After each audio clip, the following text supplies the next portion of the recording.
It began with a single leaked memo, a fragment of classified text that hinted at a secretive military warehouse buried deep in the heart of the Nevada desert. For weeks, speculation swirled around the cryptic contents of the memo. Project Echo, containment breach risks mitigated. The internet exploded with theories ranging from alien experimentation to rogue artificial intelligence. Among those drawn to the mystery were 4 investigative journalists, each determined to uncover the truth behind the warehouse's veil of secrecy. Emma, a seasoned war correspondent, spearheaded the group with her unyielding determination and knack for digging up buried truths. With her were Alex, a cynical tech expert, Priya, a meticulous documentarian, and Marcus, a photographer with a penchant for capturing the surreal.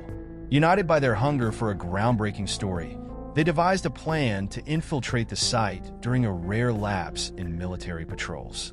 As the group approached the perimeter of the warehouse, unease settled over them like a heavy fog. The facility loomed ahead, a monolithic structure of concrete and steel. Its design was almost brutalist, devoid of any markings that might betray its purpose. Even under the light of a full moon, it seemed to absorb the surrounding darkness, casting no shadows of its own. "This place gives me the creeps," Marcus muttered, adjusting the strap of his camera bag. "Exactly why we're here," Emma replied, her voice steady. "If they're hiding something this deep, it's worth exposing." The team cut through the perimeter fence, their movements deliberate and silent. Inside, the silence was oppressive, broken only by the occasional hum of distant machinery. The main entrance was predictably locked, but Alex had come prepared.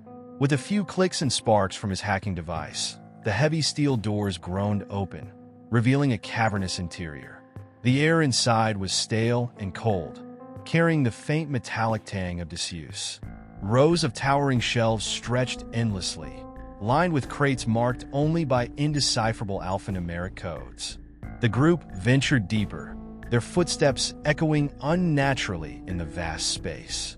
"This is bigger than I imagined," Priya said, her voice barely above a whisper. She ran her fingers along the dusty edge of a crate, noticing a peculiar, almost organic pattern etched into the wood. "Stay focused," Emma urged. "We find something tangible, take the evidence and get out." But as they pushed further, an inexplicable tension began to weigh on them. It was as though the warehouse itself was aware of their presence. The lights overhead flickered sporadically, casting the aisles in brief, disorienting bursts of illumination. Then came the first sound, a faint, rhythmic tapping that seemed to originate from somewhere deep within the warehouse. The group froze, exchanging uneasy glances. "Probably just a machine," Alex offered, though his tone lacked conviction. "Or someone who didn't want us here," Emma countered, gripping her flashlight tighter. Against their better judgment, they followed the sound, navigating the labyrinthine aisles. As they drew closer, the tapping grew louder, more deliberate. It wasn't random, it was a pattern. When they finally reached the source, they found a crate unlike the others. It was larger, bound with chains, and covered in warning labels written in a language none of them recognized. "What the hell is this?" Marcus asked, raising his camera. Before anyone could answer, a low, guttural noise emanated from the crate, a sound that didn't belong to any earthly creature. Emma's instincts screamed at her to leave, but she held her ground. "Whatever's in there," she said, her voice trembling. "This is our story." The group was about to unearth something that would redefine the boundaries of fear and truth. And though they didn't know it yet, the shadows of the warehouse had already begun to close in around them. The guttural sound from the crate lingered in the air, vibrating through the silent warehouse like a primal warning. For a moment, none of them dared move, their breaths caught in their throats. Alex broke the tension by stepping forward, his flashlight trembling in his grip. "Maybe it's some kind of animal experiment," he stammered, though his words lacked conviction. "Whatever it is, we're not opening it," Emma said firmly, pulling him back. She turned to Priya, who was already filming the scene. "We document and keep moving. We can't risk getting caught before we know what else is here." Reluctantly, the team left the chained crate behind, but its ominous presence followed them. Each step further into the warehouse seemed to pull them deeper into its unsettling grip. The aisles grew narrower, the towering shelves tilting at strange angles, as if distorted by some unseen force. The rhythmic tapping they'd heard earlier had stopped, replaced by an intermittent scraping sound, soft and irregular but always present.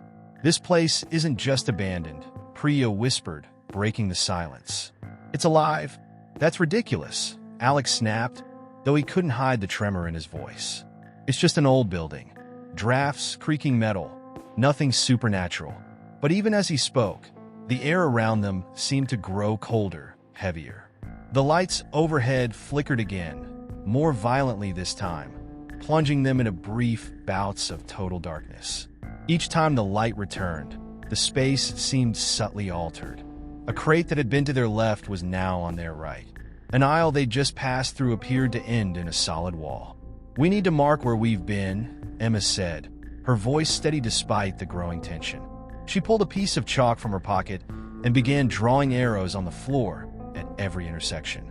As they moved, Marcus lagged behind, snapping photos of the eerie environment. His camera's flash illuminated strange details. Stains on the walls that resembled handprints, shelves bent as if crushed by some immense weight, and crates bearing symbols that seemed to shift when viewed from different angles. "Hey, wait up," he called, quickening his pace to rejoin the group. But as he did, the scraping sound suddenly intensified, now accompanied by a faint whispering. "Did you hear that?" Marcus asked, his voice taut with unease. "Hear what?" Emma turned, her flashlight scanning the aisles. "Whispers," he said, lowering his camera. "Like voices." The group fell silent, straining to hear. At first, there was nothing but the distant hum of the warehouse machinery. Then, faint and fragmented, came the whispers, indistinct words that seemed to emanate from everywhere and nowhere at once. "I don't like this," Priya said, clutching her camera tightly. Emma nodded, her jaw tightening. "We stick together. No splitting up, no heroics. Let's find something concrete and get out." But the warehouse had other plans. As they turned a corner, they were met with an inexplicable sight. A mirror stood in the middle of the aisle, its ornate frame completely out of place in the sterile industrial setting. Its surface shimmered faintly, reflecting the group's images with unsettling clarity. "What the hell is this doing here?" Alex asked, stepping closer. "Don't touch it," Emma warned, but it was too late. The moment Alex's hand brushed the frame, the whispers turned into a deafening roar. The lights overhead flickered wildly before cutting out entirely, plunging the warehouse into darkness. In the chaos, Emma's voice rang out, commanding and sharp. "Flashlights on. Now!" As the beams of light flicked back on, the mirror was gone, leaving nothing but an empty space. And yet, in the reflection of Marcus's camera lens, they all saw the same thing. A shadowy figure standing behind them, its eyes glowing faintly in the dark. When they turned around, there was nothing there. The warehouse seemed to exhale, its unseen presence pressing in closer. And for the first time, Emma felt the creeping realization that they were no longer just uncovering a story. They were becoming a part of it. The atmosphere inside the warehouse had shifted irrevocably. What once felt like an abandoned facility now throbbed with an oppressive presence, as though the building itself had become aware of its intruders. Emma took a steadying breath, gripping her flashlight tightly. "We're not turning back," she said, more to herself than the others. "We press on. Whatever this is, we document it." Her resolve was met with silence.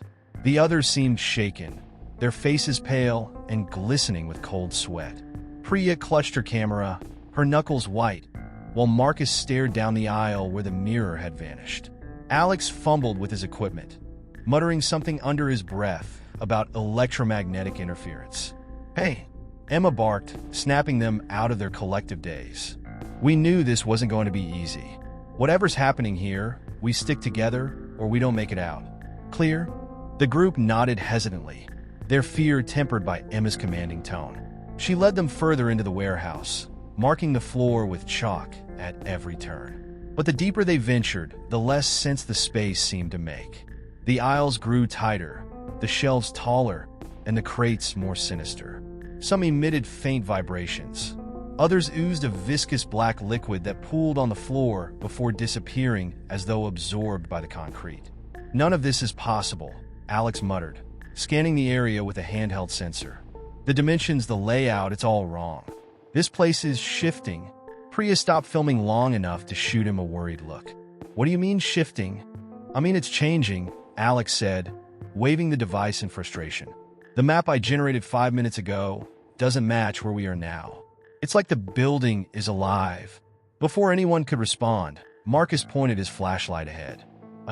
Guys? What's that?" The beam illuminated an open crate at the end of the aisle. Unlike the others, this one was empty save for a pair of worn combat boots standing neatly in the center. Above them, faint streaks of blood trailed up the crate's interior and disappeared into the darkness above. Nope, Marcus said, stepping back. Emma approached cautiously, her flashlight steady.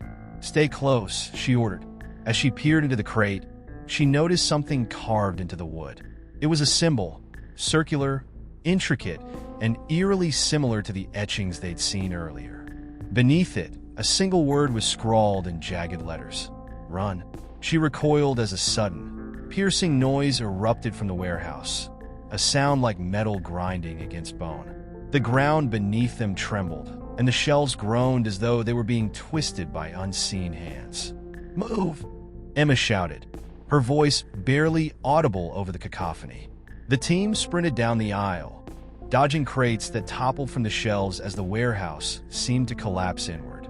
The lights above flickered violently, casting the space in strobe-like flashes that disoriented and confused. "What's happening?" Priya screamed, clutching her camera to her chest. "No time to find out," Alex yelled, leading them into another aisle.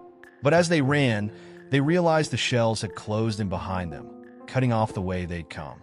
The walls seemed to grow, their surfaces warping and bending like living flesh.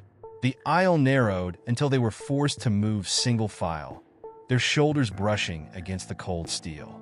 Finally, they emerged into a clearing, a circular chamber in the center of the warehouse.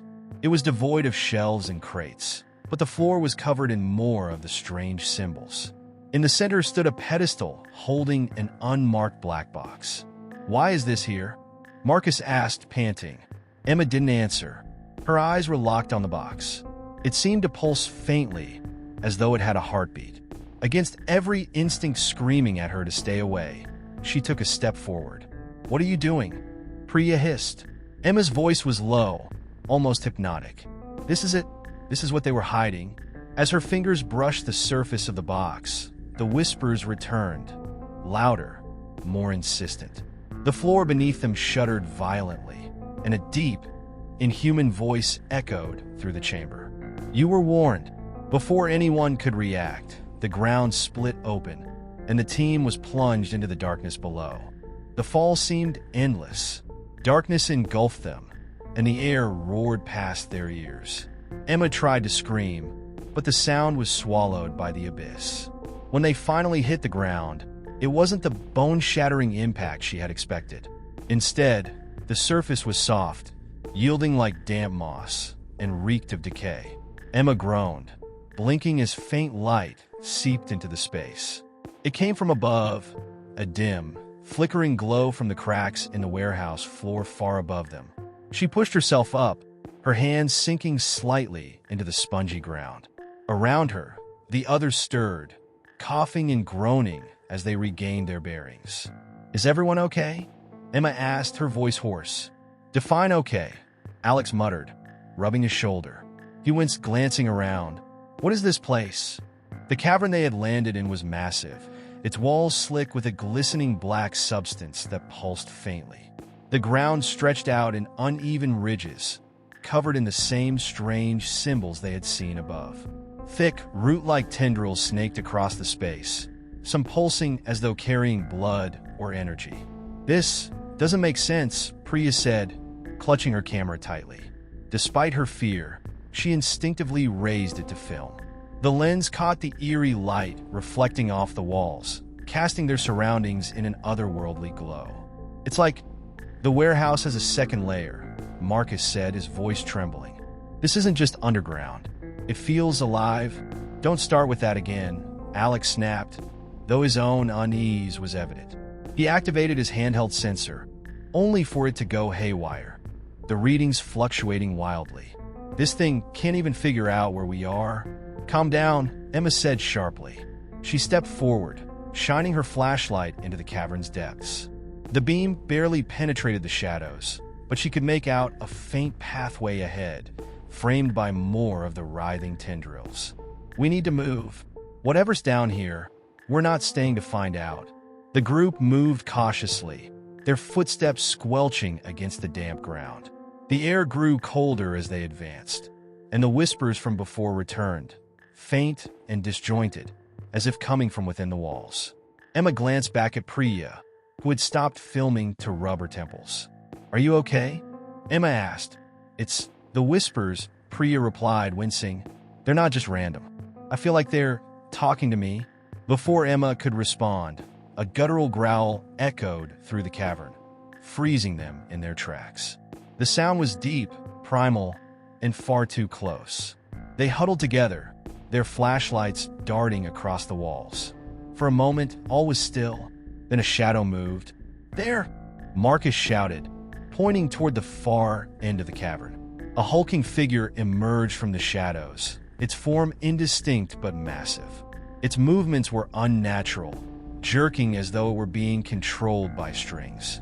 As it drew closer, the faint light revealed its features, or lack thereof. The creature had no face, only a smooth expanse of pale, glistening flesh. Its elongated limbs ended in sharp, claw-like appendages that scraped against the ground. "Run!" Emma screamed, shoving the others forward. They sprinted down the narrow pathway, the creature's guttural growls growing louder behind them. The tendrils along the walls writhed violently, as if agitated by the disturbance.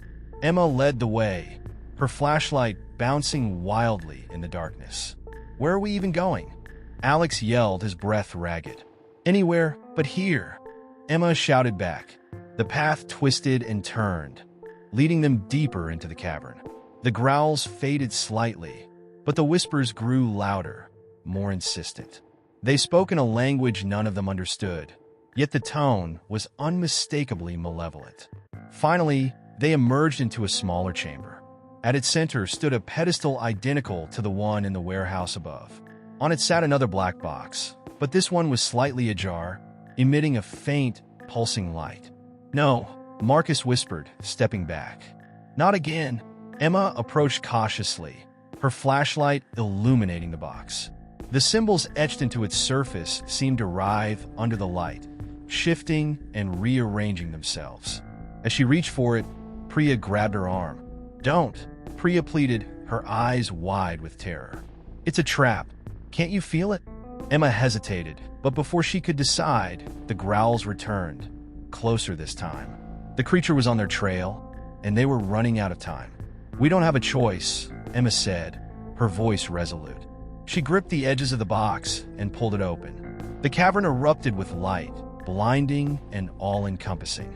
The whispers became a deafening roar, and the ground beneath them trembled violently. Emma felt a surge of energy course through her, and for a moment, she glimpsed something, a vision of the warehouse above, its corridors filled with shadows and shapes that defied explanation. Then, the light vanished, leaving them in total darkness once more. And when Emma opened her eyes, she realized they were no longer alone. The darkness was suffocating, and the silence pressed down on them like a physical weight. Emma blinked rapidly, trying to adjust her vision, but the light from the box had seared itself into her retinas, leaving ghostly afterimages. Around her, the others groaned, disoriented and terrified. "Is everyone here?" Emma's voice wavered, echoing unnaturally in the void. I think so," Priya stammered, clutching her camera as though it were a lifeline.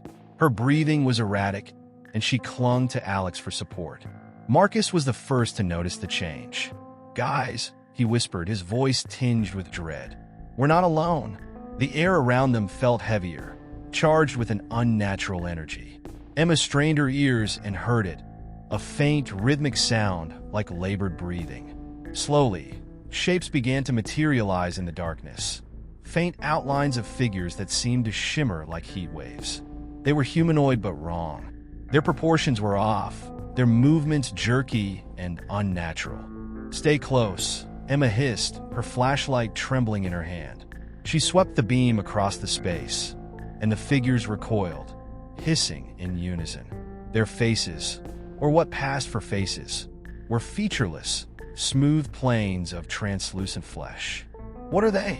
Alex whispered, his voice cracking. "They're watching us," Priya said, her voice barely audible. Her camera whirred as she recorded, the lens zooming in on the figures. "They don't seem real?" As if provoked by her words, the figures moved closer, their hissing growing louder. One reached out with a spindly arm, its claw-like hand grazing the air near Emma's shoulder. She flinched back, instinctively raising the flashlight higher. The beam struck the figure's torso, and it let out a guttural screech, its body dissipating like smoke caught in a gust of wind. "They don't like the light," Marcus shouted, grabbing a flare from his backpack. He struck it against the ground, and the sudden burst of red light forced the remaining figures to retreat, their shapes flickering as though they were struggling to hold form. The group huddled around the flare, the crimson glow casting long, dancing shadows across the cavern. The figures lingered at the edges of the light, their outlines shimmering with rage. But for the moment they stayed back. Emma's gaze fell to the black box, now closed and inert. Its surface no longer glowed, but the symbols etched into it pulsed faintly, like a heartbeat. She picked it up, feeling the weight of its ominous presence. "This thing did something," she said, her voice firm. "When I opened it, I saw something. It wasn't just the warehouse. It was like the building was alive, filled with those things." "We have to destroy it," Alex said, his face pale. "We can't," Priya countered, her tone sharp despite her fear. "What if destroying it makes things worse? We don't even know what it is." Before they could argue further, the cavern began to tremble. The walls oozed black ichor, and the tendrils that lined them writhed violently, as if responding to an unseen command. A deep, resonant hum filled the air, growing louder with each passing second. "We need to move," Marcus shouted, extinguishing the flare and motioning toward a narrow passage that had appeared in the wall. They sprinted through the passage, their flashlights bouncing wildly as the ground shook beneath them. The figures followed, their hissing growing louder, more frenzied. The tunnel twisted and turned, its walls narrowing until they were forced to crawl. The air grew colder, and the whispers returned, louder and more insistent. At last, they emerged into a vast chamber, its ceiling so high it disappeared into darkness. In the center stood an enormous structure, a spire of black stone that pulsed with a faint, greenish light. Tendrils snaked from its base, spreading out like veins into the walls and floor. "What is that?" Priya breathed, her camera already trained on the spire. Emma stepped closer, the box in her hands vibrating slightly. "I think it's connected to this," she said. "Whatever's happening here, this thing is at the center of it." The realization struck her like a thunderclap. The warehouse wasn't just a building. It was a gateway, a living organism feeding on the energy from the spire, and from them. Before anyone could respond, the ground beneath the spire cracked, and a figure emerged. It was larger than the others, its form more defined. Its face was still blank, but its presence radiated malice. The group froze, their terror palpable. The creature raised an elongated arm, pointing directly at Emma. Its voice was a low rumble, layered with countless other voices. "You should not have come." The spire's light flared, bathing the chamber in an eerie glow. Emma tightened her grip on the box, her mind racing. Whatever was happening, they were running out of time and options. The creature's voice reverberated through the chamber, each syllable crawling under their skin like a parasite. Emma's grip on the black box tightened as the group instinctively took a step back. The spire's greenish glow pulsated faster, syncing with the ominous hum that filled the air. "We're leaving," Marcus declared, his voice steadier than his trembling hands. He unsheathed a hunting knife, the blade glinting faintly in the light. It was a small gesture of defiance, but it bolstered their faltering courage. Emma shook her head, her eyes fixed on the blank-faced creature. "It won't let us leave. We've triggered something. This box, it's a key or a weapon." The creature cocked its head unnaturally, as if studying them. "You misunderstand," it said in its layered voice. "You are not trapped here. You are meant to be here." The words chilled them. Alex broke the silence with a bark of nervous laughter. "What does that even mean? We're not part of this, whatever this is." Priya edged closer to Emma, her camera still recording. "We need answers. This thing is talking to us, which means it knows something." "Emma, try using the box again." "Are you insane?" Marcus snapped. "The last time she opened that thing, this nightmare started." Emma ignored him, her fingers tracing the symbols on the box. They were warm, almost alive, as though responding to her touch. "I think Priya's right," she said quietly. "This thing is reacting to me. It might be the only way to figure out what's going on." As Emma prepared to open the box again, the creature raised its arm, and the chamber trembled violently. Tendrils erupted from the walls, slithering toward the group like hungry serpents. "You will not tamper with the conduit," the creature intoned. Marcus lunged forward, slashing at the nearest tendril. "Do it, Emma," he shouted over the chaos. "We'll hold them off." Emma dropped to her knees, cradling the box.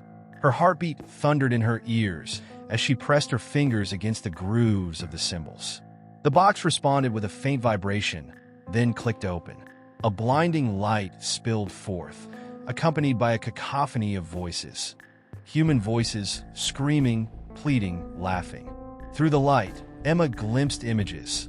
Soldiers marching through the warehouse, dragging screaming prisoners toward the spire. Experiments, grotesque and inhumane, conducted in the name of science. The spire feeding on their fear, their pain, growing stronger with each sacrifice. "It's a weapon," Emma gasped, her voice shaking.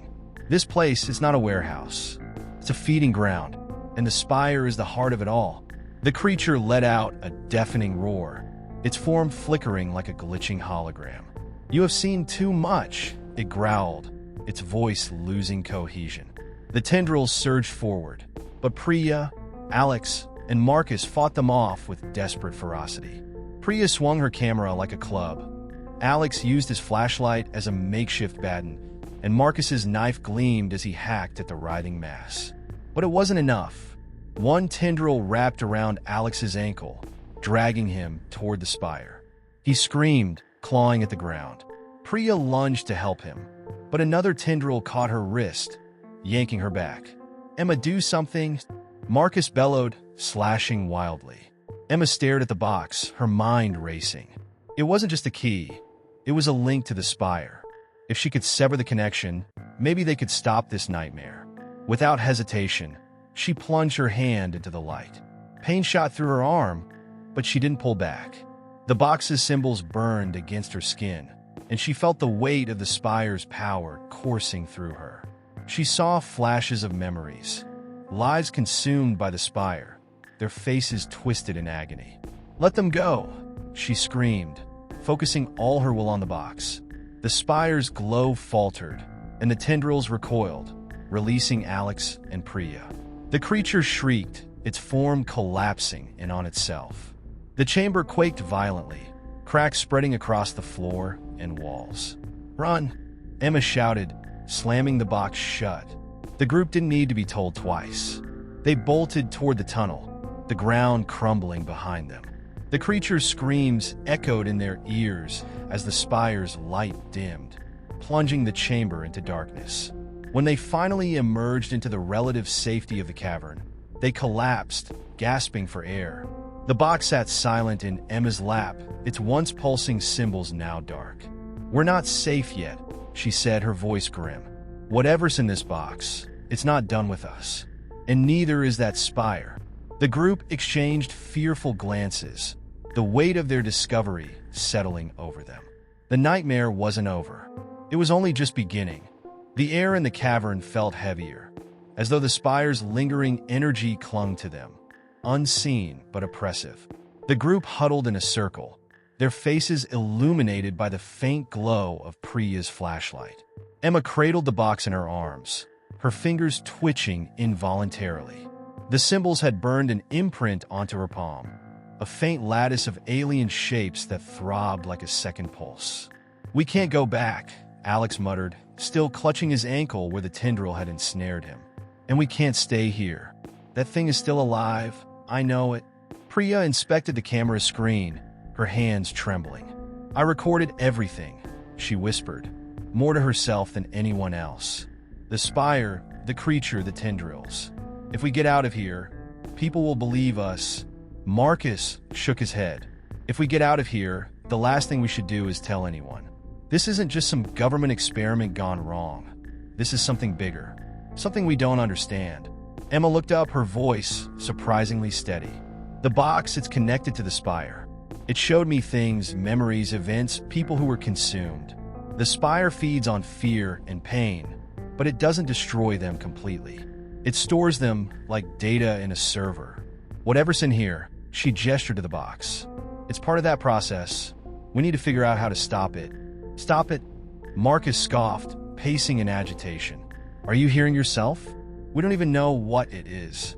For all we know, this thing could blow up half the planet if we mess with it again." Before Emma could respond, a low rumble echoed through the cavern. It was faint but rhythmic, like the distant pounding of a drum. The group froze, their breaths catching in their throats. "What now?" Priya hissed, her eyes darting toward the tunnel they had just escaped. Emma stood slowly, clutching the box tightly. "It's not coming from the spire," she said. Her eyes scanned the darkness beyond their circle of light. "It's coming from deeper in." The realization hit them all at once. The warehouse was vast, and they had only scratched the surface. If the spire was just one piece of a larger machine, what else lay hidden in the shadows? Reluctantly, they moved forward, following the sound. The path was uneven and winding, the air growing colder with every step. Emma led the way, the box guiding her like a compass. The symbols on her palm glowed faintly, casting eerie patterns on the walls. After what felt like hours, they stumbled into another chamber. This one was smaller, more contained, but no less sinister. In the center stood a pedestal, and atop it, a glass orb pulsated with a dim blue light. Surrounding the pedestal were carvings etched into the floor, spiraling outward in intricate geometric patterns. "What is this place?" Alex murmured, stepping closer to the orb. Priya aimed her camera at the carvings, zooming in on the details. "They're the same symbols as the ones on the box," she said, "but they look incomplete." Emma approached the pedestal cautiously, her heart pounding. The orb seemed to react to her presence, its light intensifying. She reached out, her hand trembling, but stopped inches from the glass. "Don't touch it," Marcus warned, his voice low. "I'm not," Emma replied, her eyes fixed on the orb. "It's communicating, not with words, but with images. Like the box did." "What do you see?" Priya asked, edging closer. Emma closed her eyes, letting the images wash over her. They came in fragments, flashes of ancient civilizations, their cities thriving under the glow of similar orbs. But then the spire appeared, its tendrils spreading like a plague. The cities crumbled, their people consumed. The orb wasn't just a beacon, it was a warning. Emma jerked her hand back, her breathing ragged. "It's not just this warehouse," she said, her voice shaking. "There are more spires, more orbs. This place is part of something global, maybe even universal." Before they could process her words, the rumbling returned, louder and closer this time. The ground beneath them trembled, and the carvings on the floor began to glow. The orb's light flared, blinding them momentarily. When the light dimmed, they weren't alone. Standing at the edge of the chamber was another figure, its form shrouded in shadows. Unlike the creature from the spire, this one radiated a calm, yet menacing presence. "You shouldn't have come here," it said, its voice cold and sharp as a blade. "Now, you are bound to the cycle." The group backed away, their terror renewed. Emma clutched the box tightly, her mind racing. The spire, the orb, the symbols, they were all pieces of a puzzle far more dangerous than any of them had imagined. And now, they were part of it. The figure stood motionless, its presence suffocating the chamber like a tangible weight. Though cloaked in shadow, its form seemed unervingly human. Too human, yet impossibly perfect, like a statue brought to life. Its eyes glimmered faintly, twin points of cold light that pierced the group's collective fear. "You are not supposed to be here," it repeated, its tone devoid of emotion. The words echoed unnaturally, as though spoken by a choir of unseen voices. Emma took a step forward, clutching the box tightly. "Who are you? What do you mean? Bound to the cycle?" Her voice quavered, but she forced herself to meet the figure's gaze. The figure tilted its head, the motion unervingly mechanical. "I am the keeper, the guardian of this fragment. My purpose is to maintain balance, to ensure that the cycle continues undisturbed." Alex, still limping from his injury, scoffed. "Balance? Cycle? What the hell are you talking about? That thing back there tried to kill us." The keeper's eyes flickered toward Alex, silencing him with a single glance. "The spire acts as it must. It is a collector, a preserver. The pain and fear it harvests are essential to the survival of the whole." Emma stepped closer, her knuckles white around the box. "Survival of what? Humanity? The planet? You're talking in riddles." The keeper's form seemed to ripple, the shadows around it deepening. "Not humanity, not your world alone. The spires are conduits, maintaining a network that spans countless realms. They preserve what would otherwise be lost, memories, emotions, entire civilizations. Without them, existence would unravel." Priya's voice cut through the tense silence, trembling but determined. "If they're so important, why all the secrecy? Why bury them in places like this? Why let them kill anyone who comes too close?" The keeper's gaze shifted to her. "Because understanding breeds interference. Your kind cannot comprehend the scope of the cycle. To protect it, ignorance must be maintained. Those who stray too close, like you, become anomalies. And anomalies must be resolved." The word "resolved" hung in the air like a death sentence. Marcus stepped forward, his fists clenched. "We didn't ask for any of this. We stumbled in here by accident. You can't just erase us." The keeper's expression, or the absence of one, remained unchanged. "Your presence disrupts the equilibrium. You carry fragments of knowledge that cannot be allowed to spread." However, it paused, its tone shifting ever so slightly. "There is a choice." "A choice?" Emma echoed, her heartbeat quickening. The keeper gestured to the orb on the pedestal, its glow now pulsating faintly. "The box you hold contains a key. Return it to its rightful place within the spire, and your interference will be undone. The cycle will reset, and you will leave as though you had never entered." Priya's eyes narrowed. "And if we don't?" The keeper stepped closer, the shadows around it swirling like a storm. "If you refuse, the anomalies you have created will spread. The spire's influence will intensify, consuming all within its reach. You will not survive the aftermath, nor will countless others." The group exchanged glances, the weight of the ultimatum settling heavily on their shoulders. Emma's mind raced, torn between the keeper's promise and the horrifying implications of compliance. The box in her hands felt heavier than ever, its faint vibrations synchronizing with her own heartbeat. Marcus broke the silence, his voice filled with anger and fear. "So what? We're supposed to just fix your mess and pretend this never happened? You're asking us to trust you when you've given us nothing but threats." The keeper remained unmoved. "Trust is irrelevant. Only the cycle matters." Emma swallowed hard, her gaze shifting between the box and the orb. Deep down, she knew the keeper's offer wasn't a solution. It was a trap. Resetting the cycle wouldn't save them. It would only perpetuate the horrors they had witnessed. But defying the keeper seemed just as perilous, if not more so.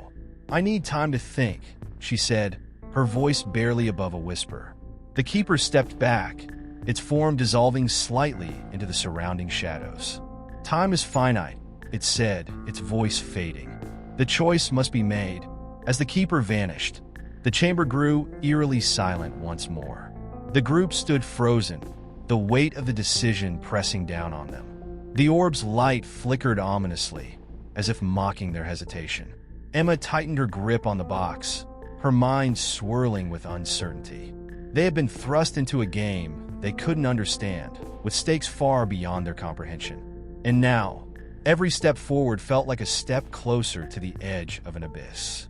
The group huddled in the dim chamber, the keeper's ultimatum lingering in the stale air like the scent of decay. Emma placed the box on the ground carefully, as though it might explode under the weight of her hesitation. Priya crouched beside it, her fingers twitching nervously. Marcus leaned against the wall, his head bowed, while Alex paced in tight circles, the faint shuffle of his feet grating on everyone's nerves. "We can't just do what it says," Alex muttered, his voice taut with defiance. "It's trying to manipulate us. Resetting the cycle doesn't sound like it ends well for anyone." Emma nodded, her gaze fixed on the box. "I know, but refusing means—" She trailed off, unable to finish the sentence. The thought of unleashing the spire's influence, of watching it spread its horrors beyond the walls of the warehouse, was too much to bear. "It feels like a no-win situation," Priya said quietly. "But what if there's another way? We're missing something. I can feel it." She glanced at the pedestal where the orb pulsed faintly, its glow uneven, as though it were struggling against some unseen force. Marcus broke his silence, his voice heavy with frustration. This keeper, it's just another piece of the puzzle. Every move we've made so far has been guided by something bigger, something we don't understand. What if that box isn't the key to resetting anything? What if it's the key to stopping the cycle for good? The idea hung in the air, tantalizing and terrifying in equal measure. Emma frowned, her thoughts racing. The keeper had been cryptic, almost robotic in its reasoning, but there was a hint of something deeper. Desperation, perhaps? What if the cycle wasn't as immutable as it claimed? Before anyone could respond, a low hum filled the chamber. The orb's light intensified, casting long, flickering shadows across the walls. The hum grew louder, resolving into a cacophony of overlapping whispers. Words, half-formed, fragmented, seemed to emerge from the sound, slipping in and out of coherence. "Do you hear that?" Priya whispered, her eyes wide with unease. "Yeah," Alex replied, stopping mid-pace. "It's like voices. A lot of them." The whispers swirled around them, rising and falling in a chaotic symphony.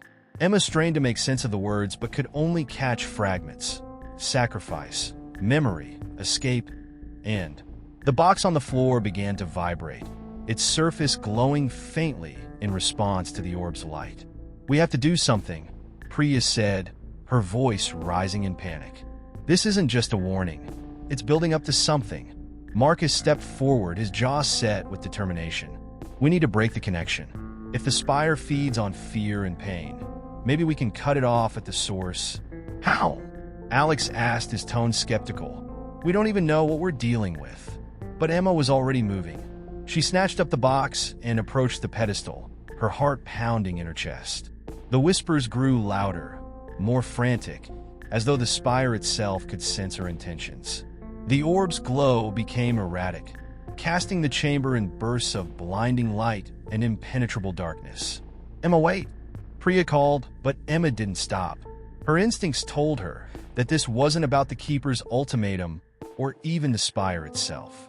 The box held something crucial, something the spire feared. She hesitated at the base of the pedestal, the box trembling in her hands. The whispers reached a fever pitch, forming a singular, guttural word, "choose." Emma took a deep breath and lifted the box toward the orb. The moment the two objects aligned, the whispers ceased.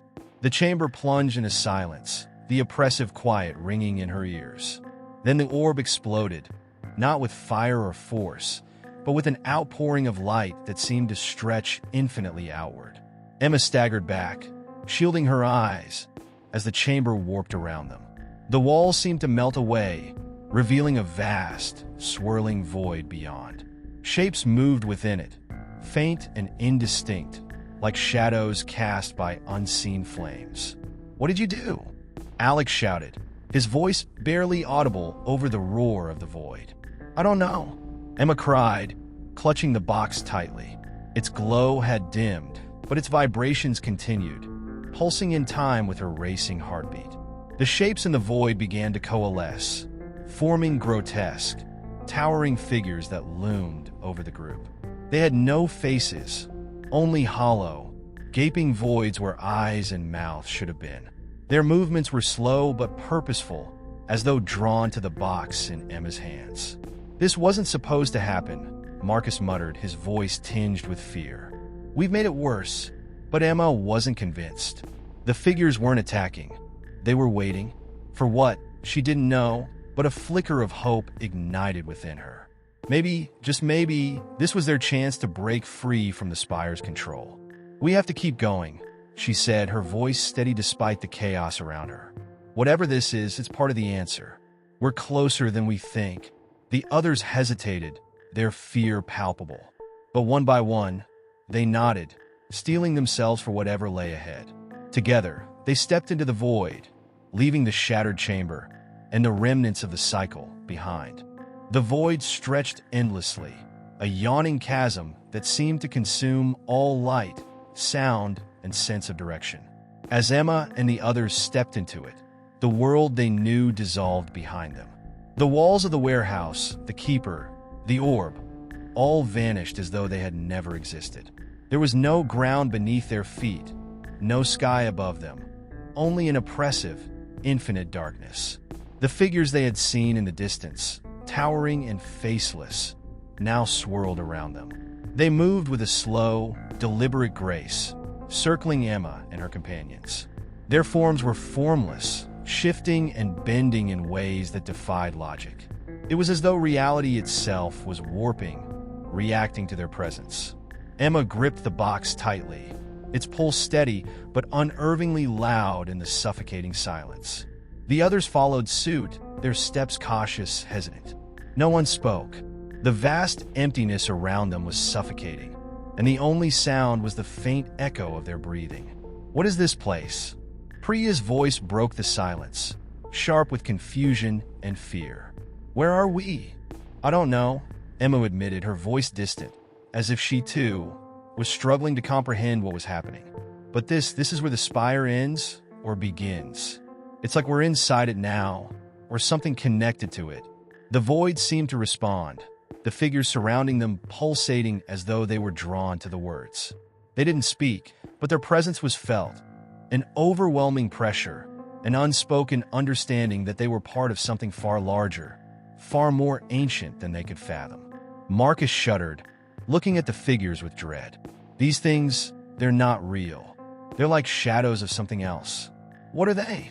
"They're not shadows," Emma said softly, as if a sudden realization was dawning on her.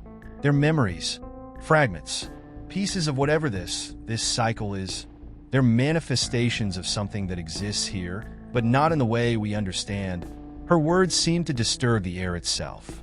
The figures, once motionless, now began to shift more rapidly, swirling around them in increasing speed. Their forms began to take on more solid shapes, elongated limbs, blank faces, twisting bodies that seemed both human and something else entirely. "We're not supposed to be here," Alex muttered, his voice low and strained. He was staring at the twisting shapes, his eyes wide with horror. "This is a mistake. We shouldn't have come this far." "No," Emma disagreed, shaking her head. "We were always supposed to come here. This place is the key. The cycle, it's happening here." At that moment, the figures suddenly halted. The air grew still, and the whispering from before returned. But this time, it wasn't the scattered, unintelligible voices from earlier. Now it was clear. The voices were synchronized, resonating with an ancient, commanding force. "You have entered. You have disrupted." The words, though soft, echoed in Emma's mind with a force that almost knocked her off balance. She closed her eyes, gripping the box tighter, feeling the vibrations intensify. Her heart raced. The voices continued, their rhythm growing faster, sharper. You seek answers, but the cycle is unbreakable. It is eternal. It cannot be undone. The others stood frozen, each caught in the reverberations of the voices. Emma could feel their eyes on her, but she couldn't tear her gaze from the swirling void. She was caught between two worlds, the one they had left behind and this one, where reality bent and twisted with every breath they took. "We have to stop it," Marcus said suddenly, his voice filled with urgency. "We've come this far. We can't just stand here and listen to this. We need to find a way to stop this cycle." Emma's heart skipped a beat. "It's not that simple, Marcus. The cycle doesn't just stop. If we break it, everything collapses. This place, it's tied to more than just us. It's tied to everything. All of it."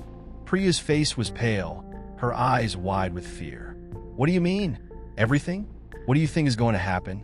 "I don't know," Emma admitted, her voice tight with uncertainty. "But we have to make a choice. We can't fix this by running away. We've already made the decision to come this far. We have to finish it." As the words left her lips, the figures around them began to move again. But now their shapes were different, more defined, more real. They were no longer formless shadows. They had become something closer to human, though their features were twisted, stretched unnaturally. Their eyes glowed with the same unsettling light Emma had seen before. But now they seemed to reach into her very soul, pulling at her thoughts, her fears. "You must choose," a voice spoke, and this time it was not just a whisper. It was a command, a demand. "You will either continue the cycle or end it. But know this, there is no return. There is only the path you choose." Emma felt the weight of the decision pressing down on her, suffocating her, but she knew one thing above all else. The cycle could not continue. She couldn't let this continue. Not after everything they had seen, not after the terror that had followed them. She looked at the box in her hands and then at the figures surrounding them. The decision was clear now, clearer than ever. There was no other choice. The cycle had to end. "Let's finish this," Emma whispered, more to herself than anyone else. And with that, they began their final step into the unknown, towards the dark heart of the cycle that had bound them. The abyss awaited. In the vast, oppressive silence of the void, Emma and her companions felt an overwhelming sense of finality. The air itself seemed to press against their chests, the weight of their decision settling heavily in the pit of their stomachs. The figures that had once circled them now retreated into the dark corners of the abyss, their presence no longer threatening but strangely distant. The path forward, which had once been unclear, now appeared to open before them, an unmarked trail in the endless blackness. They were close to the heart of it all, but Emma couldn't shake the feeling that with every step, they were becoming more entangled in the very cycle they sought to break. "We're almost there," Emma said, her voice barely above a whisper.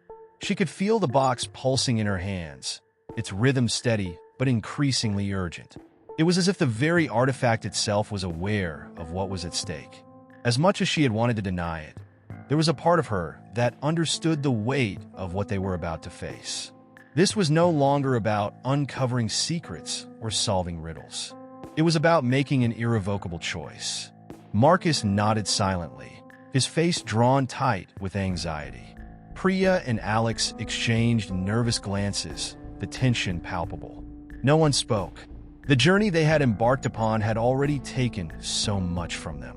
They had all witnessed horrors that defied logic, witnessed lives twisted and manipulated by the same forces they now sought to undo. But they had come this far, and there was no turning back now.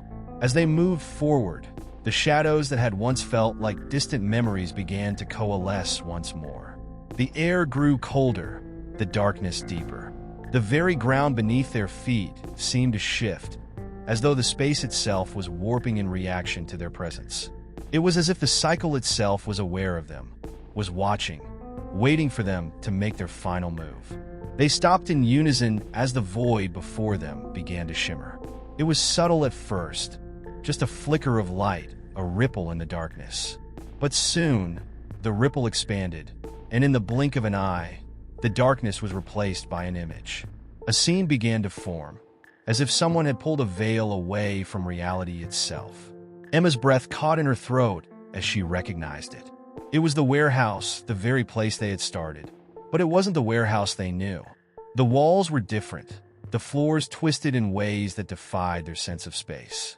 It was a place of unholy symmetry, where every angle, every turn felt wrong. And standing in the middle of it all, bathed in an eerie, unnatural light, was a figure Emma had hoped never to see again. The Keeper. The Keeper's face was not visible, but Emma could feel its gaze, cold, calculating, as though it was watching their every move, reading their thoughts. The figure stood motionless, and yet Emma could feel its presence growing until it was all-consuming, filling every corner of her mind. She had to look away, but she couldn't. The pull was too strong. "You have come." The Keeper's voice echoed, a low, guttural sound that reverberated through the very core of their beings. "But you are too late." The words hung in the air like a curse, and Emma felt her heart race. "Too late?" she repeated, her voice trembling. "What do you mean? We've come to end this. We've come to stop the cycle." The Keeper remained silent for a moment, as if considering her words. Then, with a sudden, terrifying clarity, it spoke again. "You believe you can stop it," the Keeper said, its voice almost pitying. "But the cycle does not end. It cannot.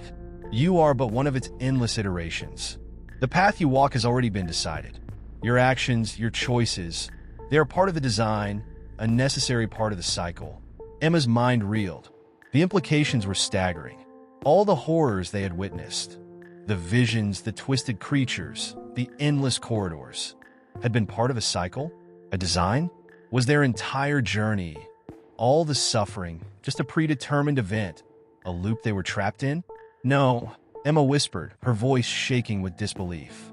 "No, that's not true. We could break it. We've come this far. There has to be another way."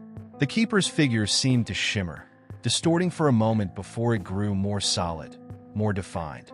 "You cannot break it, Emma," it said, its voice colder now. "The cycle is bound by forces you cannot comprehend. You will never escape it. Even if you end this iteration, another will begin, another version of you, another set of choices. It is inevitable." Emma felt a surge of anger, a burning desire to prove the Keeper wrong. "No," she said again, more forcefully this time. "We can stop it. We can end it here." But even as she spoke, she could feel the box in her hands beginning to tremble. The pulse was growing erratic, faster now, as though it was responding to her words or perhaps to the Keeper's. The light from the shimmering scene grew more intense, blinding, until Emma had to close her eyes against the brightness. When she opened them again, everything had changed. The image of the warehouse was gone. Instead, she was staring at an endless sea of faces, twisted, distorted, their eyes vacant and empty. They were staring at her, their gazes all the same expression of despair. They were the faces of those who had come before her, each one trapped in the same cycle. Each one had tried, and each one had failed. For the first time, Emma understood the true horror of what they were facing. It wasn't just about stopping a cycle. It was about breaking the very fabric of reality itself. The forces they were up against were not just unknown. They were ancient, infinite, beyond comprehension. And yet, even in the face of all this, she couldn't stop. They couldn't stop. The cycle had already begun. The question was no longer whether they could end it, but whether they could survive it long enough to even try. As the faces seemed to close in on her, their mouths moving in silent screams, Emma realized something that chilled her to the bone. There was no victory here. There was only the choice between continuing the cycle or facing its eternal consequences. And no matter what path they chose, it would never truly be over. The overwhelming realization that the cycle they sought to end was not a loop of events, but a part of a greater, incomprehensible mechanism, left Emma and her companions frozen in the face of a truth they were ill-prepared for. The realization settled over them like a suffocating fog, muting every thought and dulling every sense. They had come here to destroy an ancient evil, but instead, they found themselves standing at the precipice of something far more terrifying. The realization that they were mere cogs in a machine too vast and too old for their comprehension. The keeper's words echoed in Emma's mind, reverberating with an unsettling clarity. You are but one of its endless iterations. She could feel the weight of that statement bearing down on her, suffocating her resolve. It was as if their very existence had been scripted long before they arrived in this place. Every decision, every movement, was nothing more than a thread in an intricate web of destiny that they could never escape, no matter how hard they fought. What do we do now? Priya's voice broke the silence, shaky with fear and uncertainty. Emma glanced over at her, but it was clear that no one had an answer. They were trapped, not just in the warehouse, but in the cycle itself. The faces of those who had failed before them seemed to blur together in Emma's mind, their empty gazes haunting. They had fought for so long, but now they had no idea if any of it had mattered. Was there a point in continuing the struggle if it would all reset? Alex, who had been silent until now, spoke up, his voice laced with anger and disbelief. This can't be true. We can't just accept it. There's got to be something we can do. He gripped the box tightly in his hands, as if it might offer some kind of solution. But Emma knew, deep down, that the box was no longer the key. The keeper had made it clear that this was no simple puzzle to solve. It was a force beyond their control. We don't have a choice, Marcus muttered, his voice hollow. He looked at the dark void that surrounded them, his face pale with the dawning understanding of their situation. It's bigger than us, bigger than anything we could ever do. Maybe we're not meant to stop it. Maybe we're just here to repeat the cycle. The idea seemed to settle in the air, a heavy and oppressive notion that threatened to swallow them whole. Was it possible that their efforts, their pain, had all been for nothing? Had they been playing a role in a script they never understood? The thought was maddening.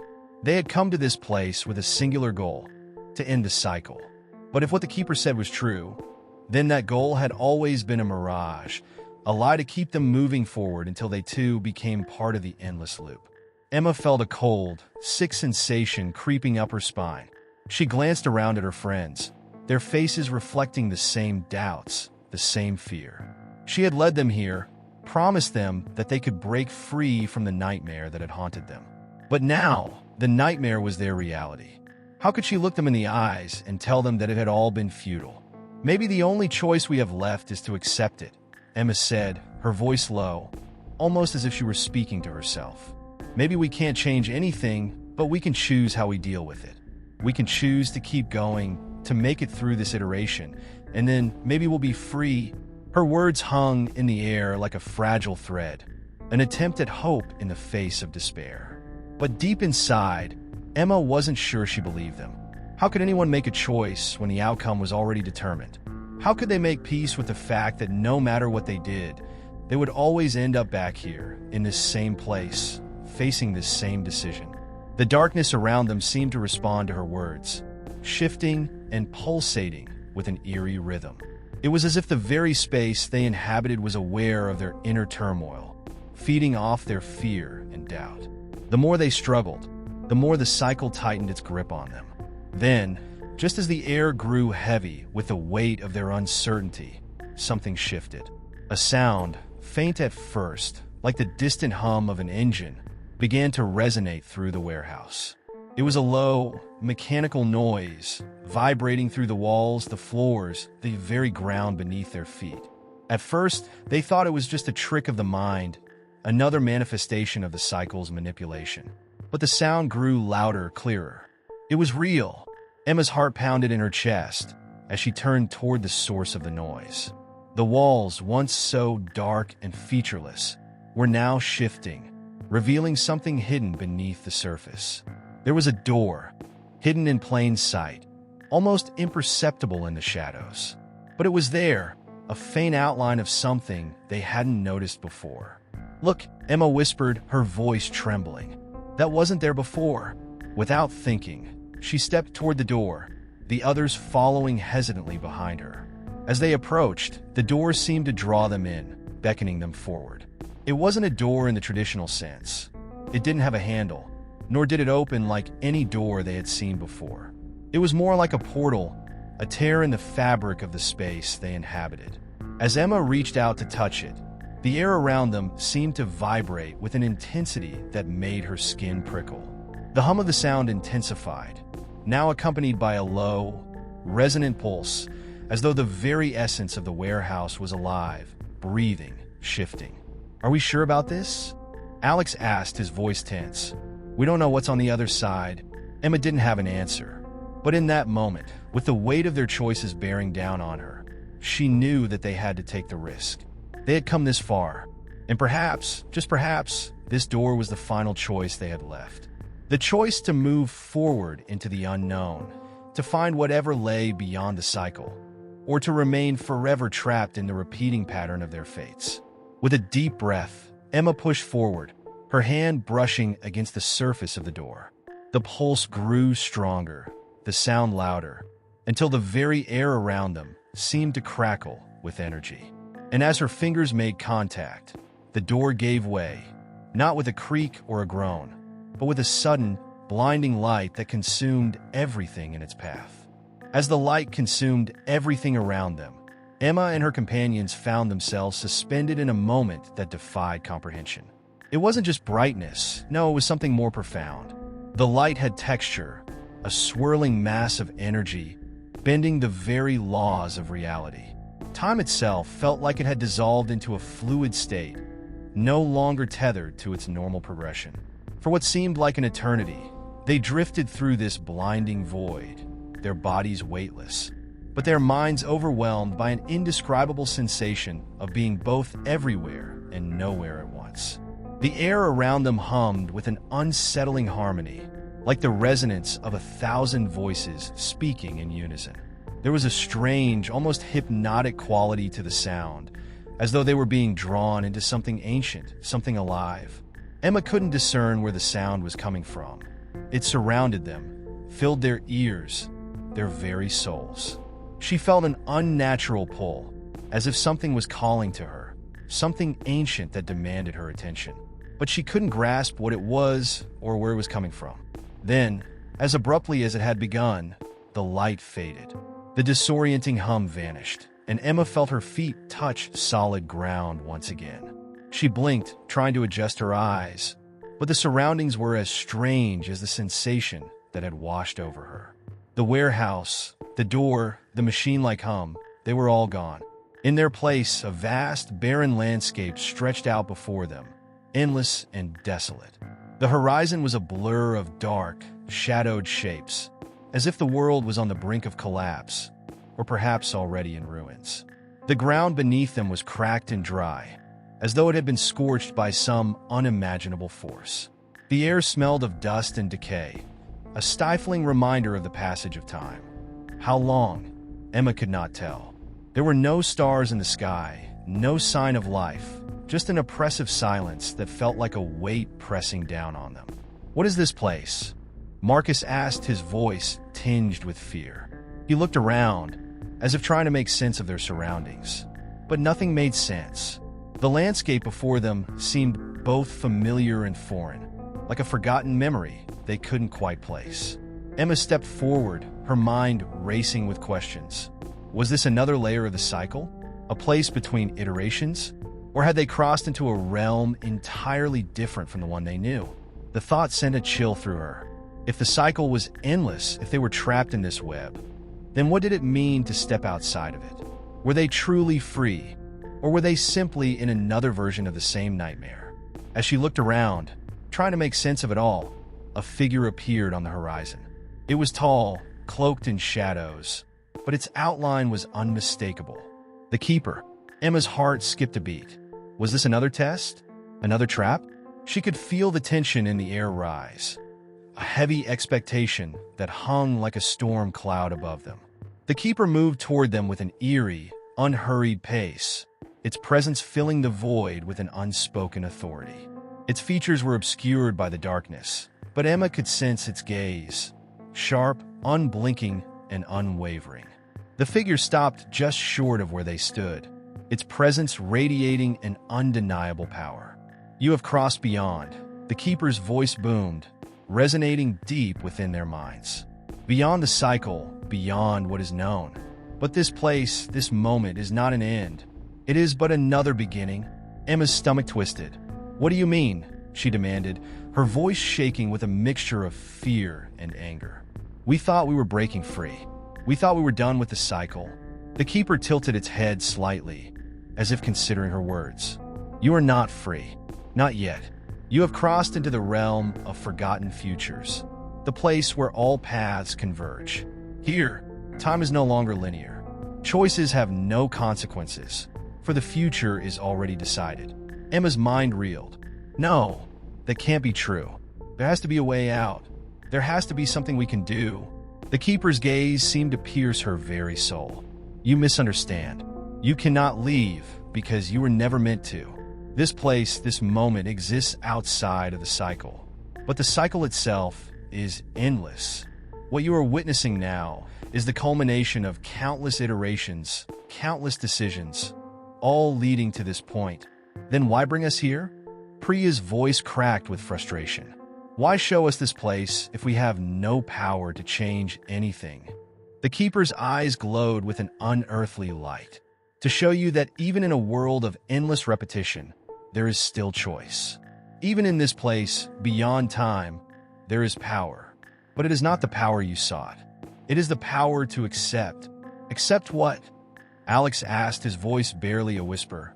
He seemed to understand the weight of the keeper's words, the gravity of what it was suggesting. "Accept that there are no endings," the keeper replied, its voice now soft, almost pitying. "There is no escape from this place, for you are here because of what you have chosen. You sought to break the cycle, to escape it, but in doing so, you have become part of it, woven into its very fabric."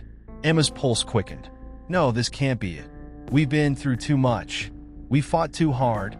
The keeper's gaze softened, but it was not filled with sympathy.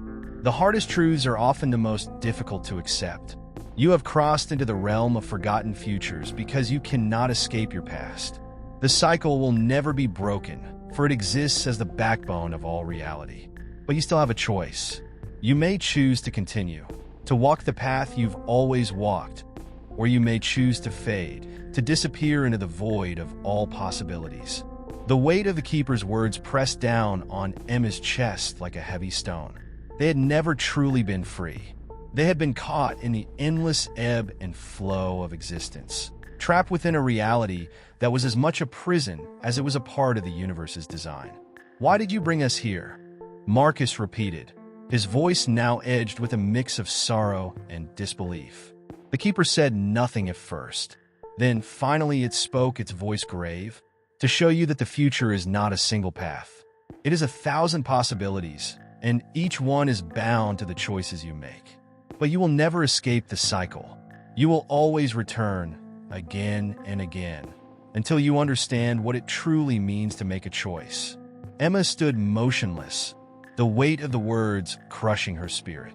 There was no escape, no way out of this endless cycle. Their fight, their struggle was all for nothing.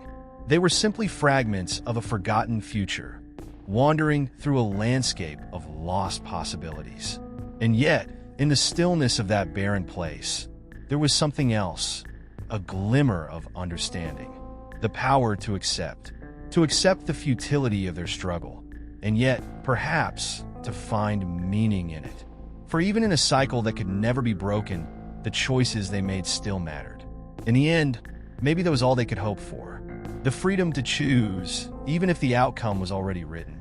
The words of the keeper echoed in Emma's mind, each syllable sinking deeper into her consciousness, like an anchor dragging her down into an abyss of hopelessness. "You will always return," it had said, a truth that twisted through her thoughts, leaving a dark stain. How could this be their reality? How could they, who had fought so hard against the unseen forces that controlled their lives, be doomed to an eternal cycle of repetition, doomed to return no matter what choices they made? As Emma stood on the cracked and desolate ground, her body rigid with the weight of the keeper's revelation, she felt an overpowering sense of despair. The horizon before her seemed to stretch on forever, a barren wasteland that mirrored the hollow feeling growing in her chest. The sky, though dark and void of stars, still hung heavy with an oppressive weight, as though the very atmosphere was a reflection of the internal turmoil she felt. She turned to her companions, hoping to find some spark of defiance, some sign that they could still resist this fate. But the looks on their faces mirrored her own. Marcus's brow was furrowed, his eyes distant, lost in thought. Priya stood with her arms crossed, her gaze hard but hollow, as if trying to build an impenetrable wall against the overwhelming truth that had just been revealed. Alex, ever the optimist, seemed to have wilted in the face of their current reality. His usual spark was gone, replaced by a deep weariness. "What now?" Priya finally asked, her voice low, a trace of fear creeping through the otherwise calm tone. "If the cycle is endless, what can we do?" Emma's eyes fell to the cracked earth beneath her feet. "I don't know," she whispered, the weight of her words settling like a stone in her stomach. "But I refuse to believe that this is the end. There must be something more, something we're missing." But the keeper's presence lingered, a shadow they couldn't escape. It had shown them the truth of their situation, revealed the cruel paradox that bound them to this place, this endless cycle of death and rebirth. And yet, the keeper had also spoken of choices. Choices that, despite everything, still held meaning. Perhaps Emma thought it was not about breaking the cycle, but understanding it. The idea sent a chill through her spine. Could understanding the cycle be the key to ending it? Or would it simply solidify their doomed fate? A sudden shift in the air broke her reverie. There, standing at the edge of the horizon, was another figure. Smaller, more familiar. A child, barely more than a silhouette in the distance. Emma's heart raced. Was it a trick? Another illusion? Or had they truly crossed into something else? Something even more incomprehensible? The child moved toward them with unnatural speed, as if the space between them collapsed in an instant. It was no longer a blur but a child, clothed in ragged clothes, dirt smeared on their face, and wide, fearful eyes staring up at them. "Help me," the child cried, voice shaking with terror. Emma felt a pang of empathy. This child was no different from any other frightened soul she had encountered before. Lost, helpless, alone. But there was something wrong. The voice was too high-pitched, too desperate. Emma stepped forward, driven by instinct. "What's wrong?" she asked, her voice soft, attempting to ease the child's fear. But as she approached, the child's expression shifted, becoming more distorted. The eyes, wide with fear, began to flicker, as if the child was struggling to hold on to some semblance of humanity. The ground beneath Emma's feet began to vibrate, an unnatural hum radiating from the child. "Do not trust it," the keeper's voice echoed once more, deep and commanding, cutting through the rising tension like a blade. The warning caused Emma to halt, but not before the child screamed. The scream was not a human sound. It was something deeper, more guttural, a primal shriek that reverberated through the very fabric of the landscape. The child's form contorted, the once human shape twisting and elongating into something monstrous. The sky above them shifted, a ripple of reality distorting around them, as the creature, no longer a child, roared in fury. Emma stumbled back, her heart pounding in her chest as the grotesque figure before them loomed, its massive shape bending reality itself. This was not a place of safety, it was a place of nightmares. The creature towered over them, its many eyes flickering with malevolent energy, as though it was drawn from the depths of their darkest fears. "Run!" Marcus shouted, pulling Emma and the others away. "We can't fight it here. We need to get out." But the world around them seemed to collapse, the ground trembling beneath their feet. It was not just the creature, but the very fabric of reality itself fracturing. Emma's mind raced. Was this a trap set by the keeper? Or had they stepped into some sort of forgotten realm, where nightmares were more than just fleeting images? As they fled, Emma couldn't shake the feeling that they were not just running from the creature, but from something far more insidious. This was not merely a test. This was a manifestation of their own fears, their own doubts. They had crossed a threshold into a place where nothing was certain, where the past, present, and future all coexisted in an infinite loop of possibility. And in that terrifying moment, Emma understood the true nature of the cycle they were trapped in. It wasn't just about time repeating itself. It was about facing the endless echoes of their own actions, their own choices, their own fears. Each time they broke free, they only created more ripples, more consequences, more fears, more choices that could never be truly resolved. The ground trembled again, and Emma's breath caught in her throat. It wasn't just a creature. The cycle was alive, and it was watching them. It was waiting for them to break again, to shatter once more into the endless echoes of the forgotten. But as they ran, Emma held on to one thought. If they could understand this place, understand their place within it, maybe, just maybe, they could learn how to stop the cycle from repeating. The landscape continued to twist and writhe as Emma and her companions stumbled through the shifting terrain, the ground beneath them pulsing with an unnatural rhythm, as if it were breathing. Each step felt like they were walking on the edge of something profound, as though reality itself was bending around them, teasing the very limits of their understanding. The creature, still lurking somewhere in the distance, had disappeared for the moment, but Emma knew it was not gone. It was watching them, waiting for them to make their next move, waiting for their fear to build once again. As they walked, the world around them seemed to grow increasingly unstable. The sky above them darkened, not with clouds, but with a heavy, suffocating presence. There were no stars, no moon, no sign of any celestial bodies, just an endless, oppressive blackness that seemed to press down on them from all sides. Emma felt a growing sense of vertigo, as if the very fabric of the world had become untethered from the rules she had once known. Time had lost meaning. Seconds and hours seemed to stretch and collapse, leaving her uncertain of how long they had been walking, or even if they had moved at all. Alex, walking beside her, whispered, "This place, it's like it's alive." His voice was strained, as if the words themselves were difficult to form. "I don't think we're just lost. I think we're being pulled somewhere." Emma didn't respond. She couldn't. The truth of his words had already lodged itself into her mind. The sensation of being pulled was not something she had just imagined. It was real. They weren't walking freely. The world was drawing them, like a current in an ocean, directing their every step toward an unknown destination. This place was not just a backdrop. It was an entity in its own right, a living, breathing force that influenced every aspect of their journey. Every decision they made, every move they took, seemed to be guided by some unseen hand. It was as if they were puppets, their strings pulled by the very essence of the void. Suddenly, the ground beneath their feet cracked open with a deafening sound. The rift grew wider, deeper, and the air grew colder, a biting chill that felt like it could freeze their very souls. The team instinctively backed away, fear flashing through their minds. But then, out of the darkness, something began to emerge. Not the creature, but something older, something deeper.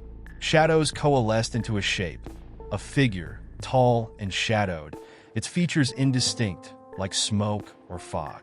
The figure stood perfectly still, its presence filling the void around them, and yet it felt familiar. "I knew you would return."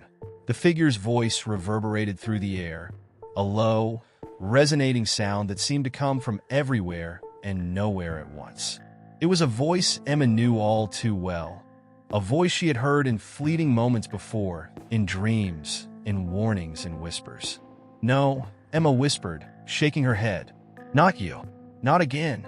The figure stepped forward, and as it did, the air grew colder still, the temperature dropping so quickly that Emma felt the weight of it press against her chest. She could barely breathe. She could barely think. Her mind was fogged, as if the very act of questioning what was happening was being smothered by an overwhelming sense of inevitability. "I am the one who watches," the figure continued, its shape becoming clearer now, revealing an outline of a face that was familiar, yet not quite Emma's own. "I'm the one who guides. I am the keeper of the cycle, and you will never escape." Emma's legs trembled beneath her as she tried to take a step back, but the ground seemed to pull her forward. She couldn't escape, couldn't outrun the presence that had haunted them for so long. The Keeper wasn't just a creature of their world. It was the force that had shaped everything, pulling them into this endless, twisted cycle. It was the embodiment of the fear that had plagued them all. The fear of being trapped, of never escaping, of always returning to the beginning, over and over again. "You have already forgotten," the keeper continued, its form now fully emerged from the void. "You have forgotten your past. You have forgotten your choices. This is where you were always meant to be. This is where you will always return." Emma's mind reeled. "No," she whispered again, though she wasn't sure if she was speaking to the keeper or to herself. "There must be another way. We can break it. We can escape." The keeper tilted its head, a strange, almost amused gesture. "Escape?" it asked, the word dripping with derision. "You cannot escape what is already within you. Every choice you make brings you here. Every step you take seals your fate." Priya, who had been silent until now, stepped forward, her voice low but firm. "What do you want from us?" she demanded. "Why torment us like this?" The keeper's eyes, if they could be called eyes, glowed with an eerie light, and for a moment, Emma thought she saw something like pity in its gaze. "I do not torment you. I do not need to. You are already tormented by your own actions, by your own regrets, by your own fears." It was then that Emma realized the horrible truth. This place, this cycle, wasn't just an external force. It wasn't just a trap laid by something external. The keeper wasn't merely punishing them. It was showing them something far more profound. It was reflecting their inner turmoil, their unresolved fears, and their own subconscious guilt. This place wasn't just some prison. It was the manifestation of everything they had tried to run from. "We are the ones who trapped ourselves," Emma murmured, the weight of the revelation crashing over her like a wave. "We're the ones who created this cycle. We've been running from ourselves all along." The keeper gave no response, its form looming over them like a shadow. But Emma could feel the truth in her chest now, a gnawing understanding that, for all their attempts to escape, the real battle was not against the keeper or this place. It was against themselves. In the silence that followed, the air grew heavier, and Emma knew they would have to face what they had been avoiding all along. It wasn't just the keeper they had to confront. It was their own fractured souls, shattered by endless cycles of fear, regret, and the haunting question of whether they could ever truly escape. In the aftermath of the revelation, Emma stood motionless, as if the weight of her own realization had pinned her to the ground.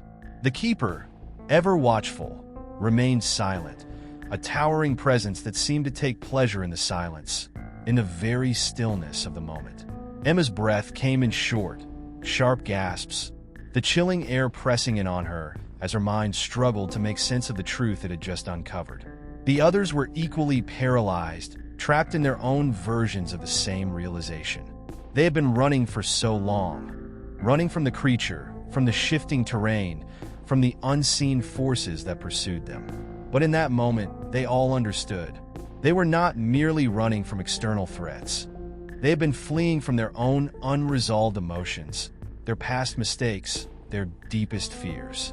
The keeper had merely been the mirror, showing them the truth they had been too afraid to confront. Emma felt her own doubts rise to the surface. What if this was all an illusion? What if their escape was nothing more than a hollow hope, and the cycle of fear was an inescapable loop they had created for themselves?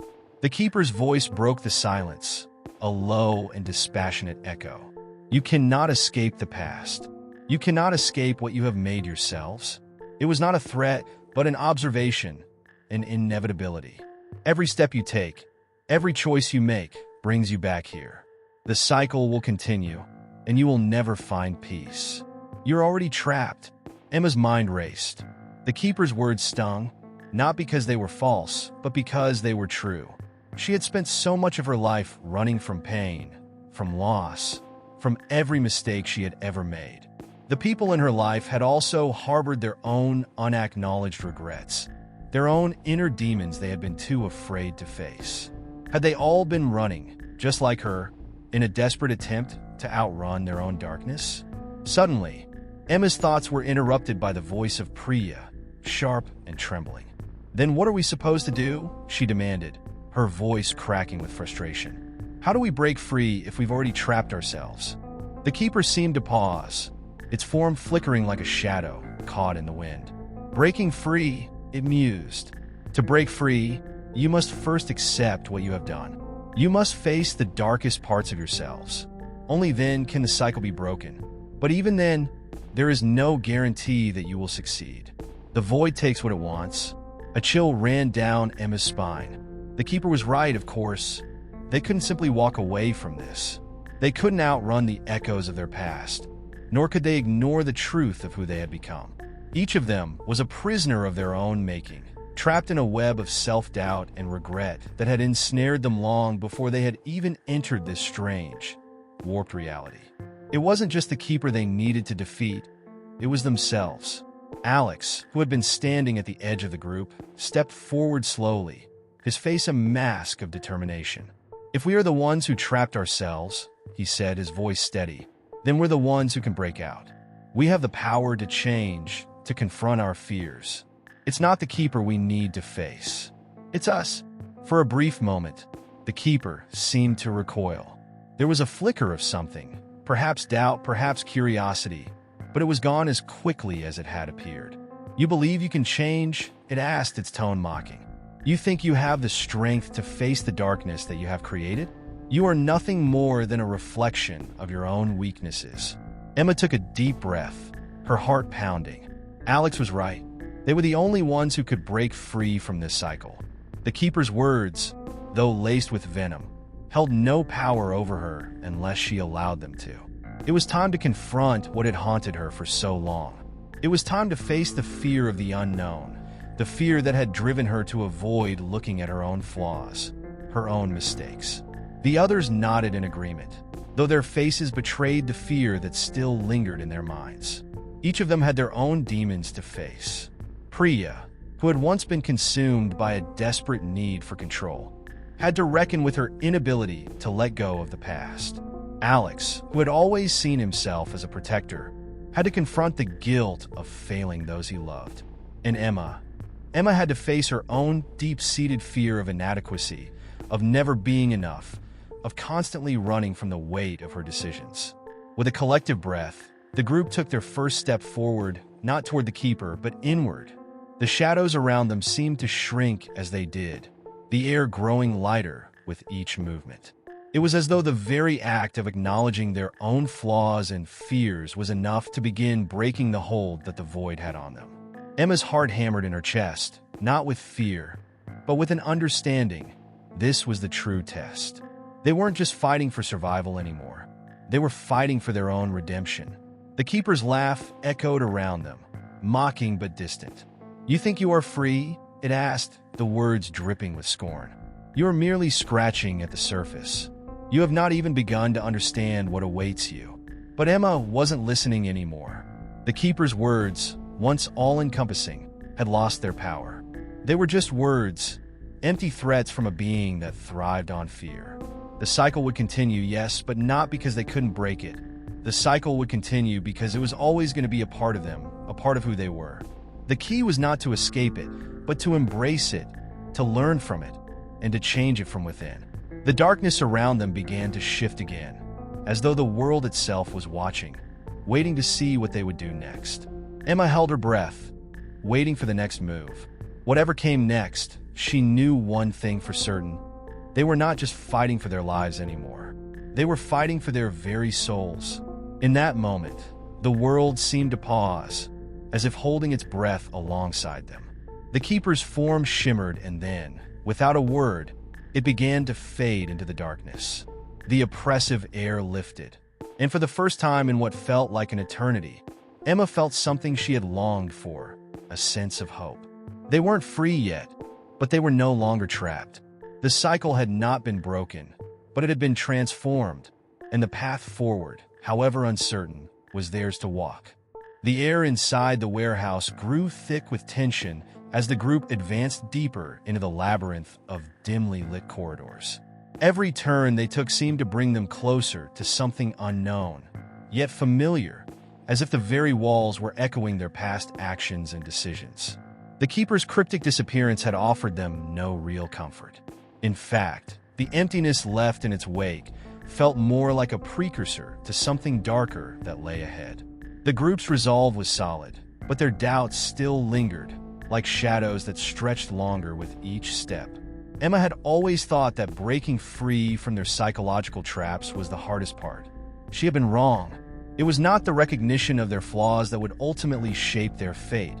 It was what lay beyond that recognition.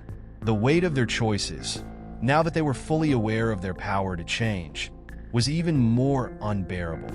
It wasn't just the Keeper they had to worry about now. It was the consequences of their own actions, both past and present. The journey had no guarantees, and Emma had to confront the unsettling truth. The path to redemption wasn't linear, nor would it be painless. As the group ventured further, they reached a door at the end of a long hallway. Its surface was battered and weathered, as though it had been standing there for centuries, enduring the passage of time with a kind of silent indifference. There were no markings, no symbols to indicate what lay behind it, just an impenetrable, ominous silence. Emma felt an inexplicable pull toward it, the same kind of pull she had felt before in the presence of the Keeper. She didn't know if it was her own mind playing tricks on her, or if this was the final trial they had to face. Either way, she knew they had no choice but to enter. Priya reached for the handle first, her fingers trembling.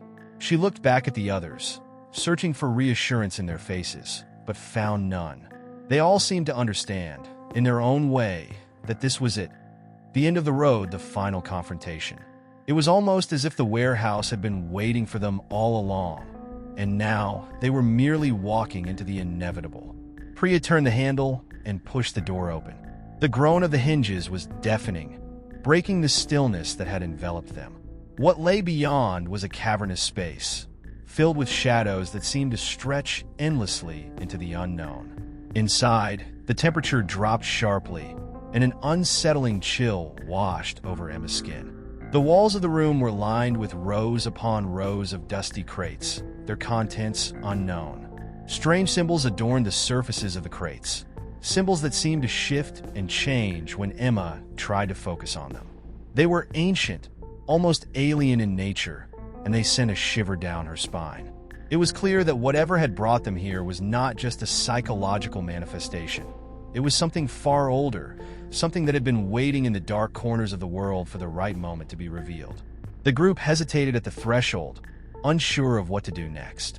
For a moment, no one moved, as if they were all paralyzed by the vastness of the room and the weight of what they knew. Emma felt her heart pounding in her chest as she took a step forward. She couldn't explain it, but she felt as though something or someone was watching them. The oppressive silence seemed to grow thicker with every passing second, and the air was heavy with the scent of decay. Something was wrong, but she couldn't quite put her finger on what it was. Then, as if in response to their presence, the ground beneath them rumbled, faint at first but growing louder. The crates around them began to shift, their movements slow but deliberate. A low growl resonated from deep within the shadows, a sound that seemed to come from all directions at once. Emma's breath caught in her throat as the reality of the situation began to dawn on her. This was no longer just a journey through their own minds. It was a battle for survival against something far more sinister. Alex stepped forward, his eyes narrowing in the direction of the sound. "We're not alone," he muttered, his voice low and tense. "Whatever this is, it's not just a manifestation of our fears. This is real." His words sent a ripple of unease through the group.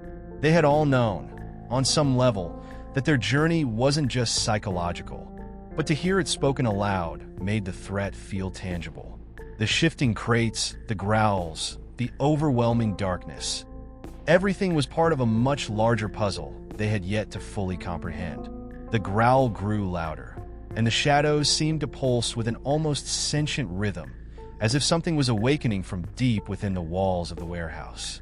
Emma's instinct screamed at her to run, to turn and escape, but she knew that would only lead them back to the same inescapable cycle.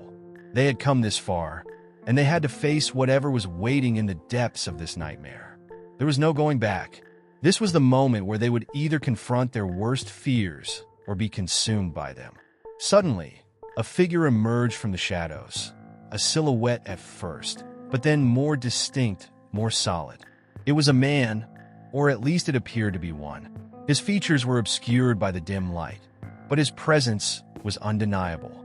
Emma's heart skipped a beat as the man stepped into the center of the room. His movements were unervingly deliberate, and as he came into the light, Emma realized that he was not a man at all, at least not in the way she understood it. His skin was pale, almost translucent, and his eyes were dark voids, empty and unblinking. This was no ordinary entity. Emma felt a sudden, overwhelming sense of recognition, as though she had seen this being before, though she couldn't place where. The air grew thick with a sense of inevitability, and Emma understood, with a sinking feeling in her chest, that this was the final challenge they had to face. Whatever this being was, it was not a force of nature. It was a part of the cycle, a part of the past they had been running from all along. The Keeper had only been the beginning. The figure tilted its head, its empty eyes locking onto Emma's. In that moment, time seemed to stretch. She wasn't sure if the figure was speaking or if the words were coming from within her own mind, but she heard them clearly. "You are the architect of your own doom." And with that, the true nature of their journey began to unfold. They had been chasing shadows all along, running not from a creature or a force, but from the inescapable truth of who they were and what they had become. The final descent had begun. As the figure in the shadows spoke, Emma felt an icy grip close around her chest. The words seemed to reverberate through her, not just in her ears, but deep within her very soul. "You are the architect of your own doom."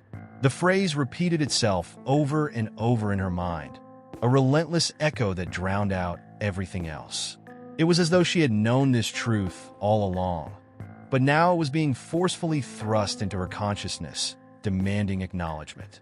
The group stood motionless, caught between the undeniable presence of the figure and the revelation that had just been made. They had all felt it, the growing unease, the sensation that something was terribly wrong. But none of them had imagined that the true horror would be so personal, so intimately tied to their own actions. Emma could feel the weight of it bearing down on her, the realization that their collective journey had been a manifestation of their own unresolved guilt, their own deepest fears.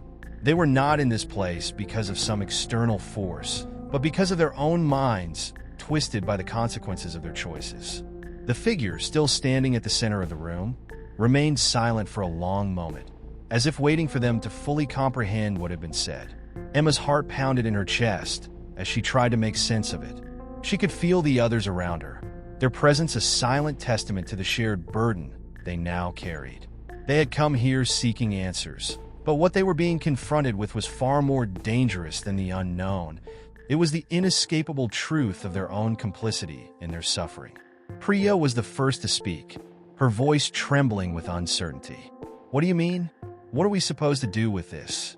She had always been the one to seek answers, the one to challenge the unknown with unwavering determination. But now, her voice cracked under the weight of her own doubt. The figure did not respond at first. Its empty eyes locked on Emma with an unsettling intensity, as if Emma herself was the key to unraveling the mystery that bound them all. Emma felt her throat tighten. She knew this was it, the moment she had been dreading. She had spent so long trying to outrun her own fears, trying to push the darkness deep inside, thinking that the answers lay outside of herself. But now, she saw the truth in its starkest form. It wasn't the warehouse or the figure before them that was the source of their torment. It was themselves. They had brought this upon themselves, and no external force could save them. The only way out was to confront the truth of who they had become and what they had allowed to fester inside of them. The figure moved, its presence sending a shiver down Emma's spine. It extended one hand, slowly, deliberately, toward her. She could feel the weight of its gaze, as though it were peering straight through her, stripping away all her defenses. As it reached her, its hand stopped just short of touching her, and Emma's breath caught in her throat.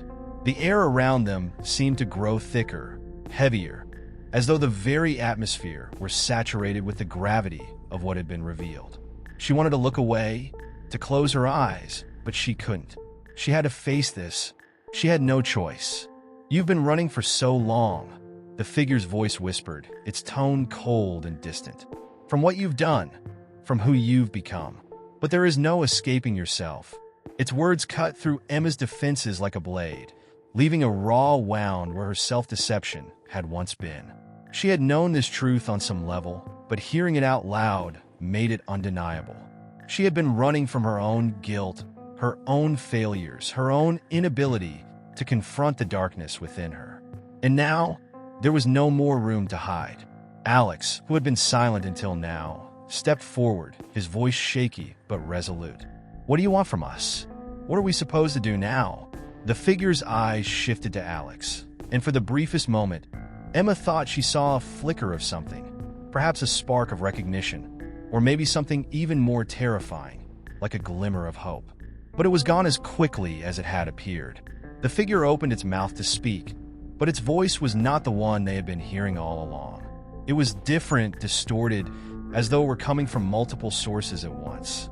"The truth cannot be escaped," the figure intoned. "You have all been complicit in your own misery, and now you must face the consequences of your choices. It is not the warehouse, nor the keeper, nor the shadows that have brought you here. It is you. The very thing you fear the most is within you." The room seemed to contract around Emma, the walls pressing in as if to suffocate her. She could feel the weight of the figure's words bearing down on her, threatening to crush her under the sheer force of their truth. It wasn't enough to understand that they had been running from themselves. They had to do something about it. They had to confront their own darkness head-on. And that, Emma realized, was the most terrifying thing of all. "Why are we here?" she whispered, her voice barely audible as she struggled to process the enormity of the situation. "What happens now?" The figure didn't answer immediately.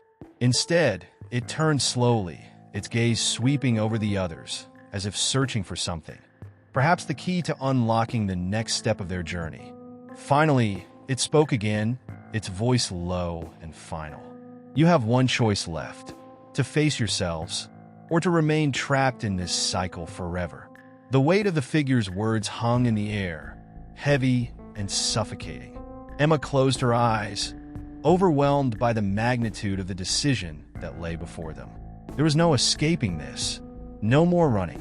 They had to face their own demons, or they would be trapped in the nightmare forever. It was the ultimate test of their strength, their resolve, and their willingness to accept the truth, no matter how unbearable it might be. The air in the room felt thick with tension, as if the very atmosphere was pressing down on them, forcing them to confront something they had long tried to avoid. Emma's mind was racing, her heart pounding against her chest with an intensity she hadn't experienced before. The figure's words lingered in the space between them, echoing relentlessly. "You have one choice left: to face yourselves, or to remain trapped in this cycle forever." For the first time since they had entered this cursed warehouse, Emma felt a sense of clarity, albeit one born from sheer terror. The cycle they had been trapped in, the terror that had plagued them from the start, was not an external force. It was not the malevolent spirit of the warehouse, nor the figure that stood before them, nor even the strange and unexplainable happenings that had twisted their reality. It was themselves. It was their own failure to reckon with their past, their own choices that had brought them to this moment. The realization struck her like a physical blow. All along, they had been looking for an external enemy to defeat, for something outside of themselves to fix the nightmare they were caught in. But what they had failed to see, what had eluded them through each terrifying moment and each twist of fate, was that they were the cause of their own suffering. The darkness they had been running from wasn't just the warehouse, or the unseen forces they had feared. It was the shadow within them, the unresolved guilt and pain they had carried into this place. In the silence that followed the figure's words, Emma could hear the others breathing, each of them grappling with the same brutal truth. Priya's eyes were wide, and she looked like she was about to speak, but her voice faltered. Alex, ever the skeptic, was visibly sweating, his face pale as he took slow, deliberate steps backward. It was clear that no one knew what to do with the weight of what had been said. Emma understood. How could they? The choice they faced wasn't simply to fight or escape. It was to look into the deepest corners of their own souls and confront what they had avoided for so long. The figure, still standing in the center of the room, seemed to be waiting for a response, but there was something in its posture that suggested it was not interested in answers. This was not a moment to be reasoned with. The only way out, it seemed, was through. The realization hit Emma once more. The key to ending this nightmare, the key to breaking the cycle they were trapped in, was not in their ability to outwit or overpower the forces they had been battling. It was in their willingness to accept the truth about themselves, no matter how painful it might be. She felt a sharp pang of shame as her mind drifted to her past, to the mistakes she had made, to the things she had buried deep in her heart. What had brought her to this moment, to this warehouse of nightmares, wasn't the actions of others. It was her own choices. She had allowed herself to ignore the consequences of her past, thinking she could escape them by hiding, by pushing forward without ever fully facing the damage she had caused. But now, she saw the truth. The past wasn't something that could be outrun. It would follow her wherever she went, until she finally stopped to confront it. And that was the choice the figure had given them. Not a choice to fight, but a choice to face themselves. To face the parts of them that were ugly, shameful, and irredeemable. To face the truths that they had tried to bury for so long. Emma took a deep breath, her body trembling as she turned to face the others. Their faces were mirrors of her own struggle. Fear, confusion, and the same haunting realization that they, too, had been complicit in their suffering. Priya spoke first, her voice barely a whisper. But how do we face it? How do we even begin to confront something this monstrous? Emma's heart ached for her. Priya had always been strong, the one who carried the weight of everyone's hope. But now, in this moment, she seemed as fragile as everyone else, unsure of what to do with the truth that had been laid bare. Emma stepped forward, her voice steadier than she felt. We start by accepting it. We face it not with our fear, but with our honesty. We look at the damage we've done, and we accept that we are responsible for it. Only then can we begin to undo the harm we've caused to ourselves and to others. The figure, still silent, observed their exchange with what seemed like an unsettling approval. It was as though it was waiting for them to make this decision, for them to come to terms with what it had said. There was no malice in its presence, only a cold, unfeeling truth. The choice was theirs, and theirs alone. Alex, who had been pacing back and forth in agitation, stopped suddenly. So, we're supposed to just forgive ourselves? After everything we've done? His words were sharp, tinged with disbelief. But there was something in his tone that suggested he, too, was beginning to see the only path forward. There was no way to run from this. No way to outfight it. I don't think forgiveness is the goal, Emma said, her voice quiet but resolute. It's not about erasing what we've done. It's about acknowledging it and facing it head on. It's about taking responsibility and accepting that we can't change the past, but we can choose what we do next. The room grew heavier, and Emma felt the pressure of the moment suffocating her. They had been running for so long, desperately seeking answers, trying to understand the forces that had been controlling their fate. But now they saw it. The answers weren't in the shadows, or in the figure before them. They were inside each of them, hidden in the recesses of their own minds, waiting to be confronted. And so, the reckoning began, not with the figure, not with the warehouse, but with themselves. As the first light of dawn began to break through the cracks in the warehouse's dilapidated walls, Emma could feel the weight of the decision they had made settle into her bones. It was a quiet kind of ending, one that didn't come with grand gestures or violent confrontations, but with a stillness that was both unsettling and strangely peaceful. The figure, once a looming presence of threat, had faded into the shadows, leaving them in a room that felt different. No longer oppressive, no longer a place of fear. The warehouse had become merely a setting, empty, waiting, yet somehow full of possibility. They had faced their demons, each of them grappling with their own dark truths, and now, it seemed, there was nothing left to fear. Emma had seen the terror in the others' eyes when they realized the cycle they were trapped in had always been a reflection of their own pasts. It was terrifying, but it was also liberating. For the first time since they had entered the warehouse, they were no longer running from something. They were standing still, facing what they had been avoiding for so long, and they were ready to accept it. What they had learned in the warehouse wasn't that the past could be erased, but that it could be accepted. They couldn't undo the mistakes they had made, nor could they unsee the damage that had been caused. But they had the power to stop running from it. They had the power to move forward, armed not with a desire for redemption, but with an understanding of the consequences of their actions. This was not a journey that had ended in a victory, but in acceptance. The others were beginning to realize this too. Priya, once so unsure and fragile, now stood with a quiet strength. She wasn't smiling, but the tightness in her posture had loosened. Alex, who had been the hardest to convince, was no longer pacing in circles.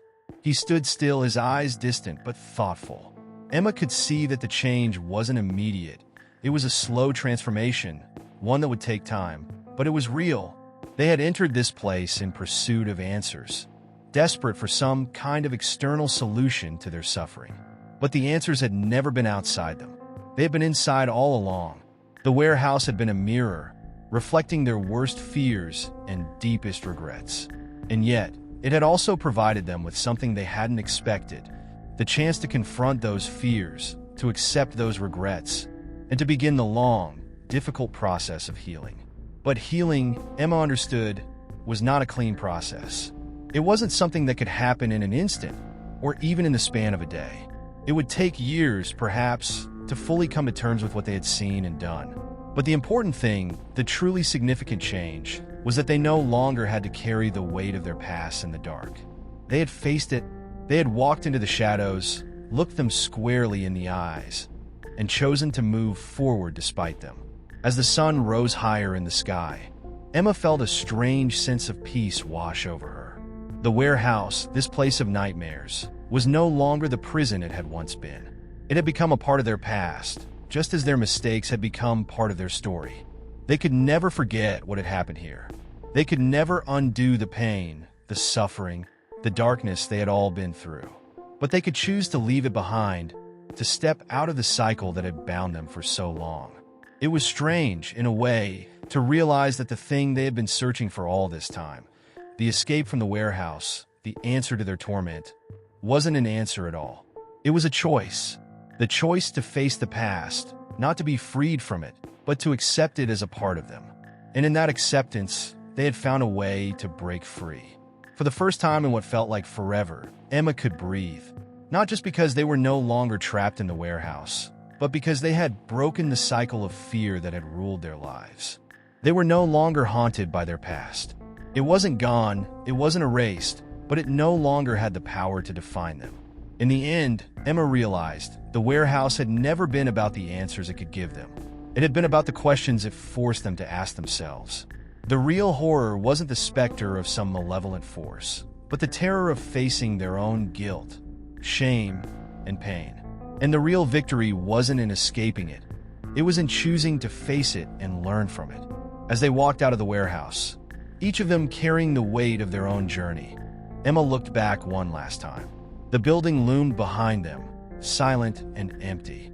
The cycle had ended, and the nightmare had faded. But it wasn't over. It had never been about escaping the past. It had always been about learning to live with it, to grow despite it.